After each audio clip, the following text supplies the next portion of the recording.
Hey guys, STO Youngblood with you, and I wanted to talk to you today about a Christmas present that I got, and that's actually the Swiftech H220-X. Now, up until this point, I've been using air coolers. I've pretty much relied on the Hyper 212 Evo for all the builds that I've actually used, and it's been great. I always run it in a push-pull configuration. It keeps my CPU cool. My i5 that I'm currently running, I was able to get up to 4.5 on just air alone. But based on some temperature issues and just the fact that I'm a little bit squeamish about pushing it too far, I actually backed it down to about 4.2. That being said, the thing just collects dust like crazy. It's hard to keep really clean. It's just big metal object hanging off my motherboard, and I just hate the way it looked.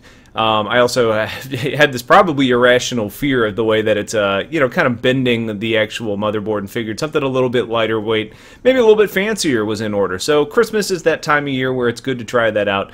And the H220-X is a closed-looped system. Now, the nice thing about that is I use that terminology closed loop. It's liquid cooling. But it's not like most of them. You know, the nice thing about the H220-X is that you actually get the ability to expand it if you so choose.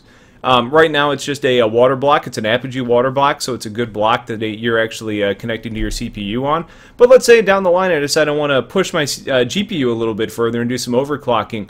It's an expandable system, so I'm able to actually do that if I want.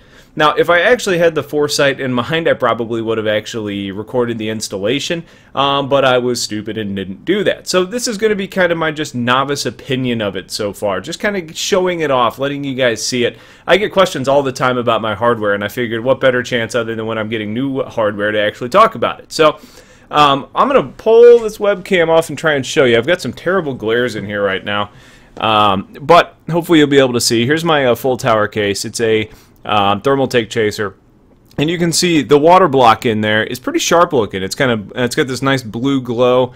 It's got the two tubes coming off of it that run up to the pump, which has a white light in it, and sometimes I can actually get the water actually moving in there so you can see it, but hard to actually see. But there's the reservoir and pump area.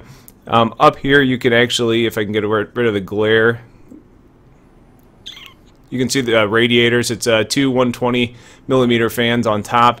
And then over here, hard to see, there is a fan controller, basically where you just plug in all the 3 or 4 pin adapters. Now, it is a blue theme. That's what it comes stock as. But you do get these additional little color blocks where you can actually swap those out and change the theme. So if you've got a red theme case, this is going to be your winner. Luckily for me, I've got a blue theme case, so I didn't have to change it out. It also comes with a white case, but god damn it, there we go. It also comes with a a white little plastic thing, so you can kind of just keep that white theme alive. Unfortunately, I dropped that behind my desk, so I can't show it to you, but it looks like this and white.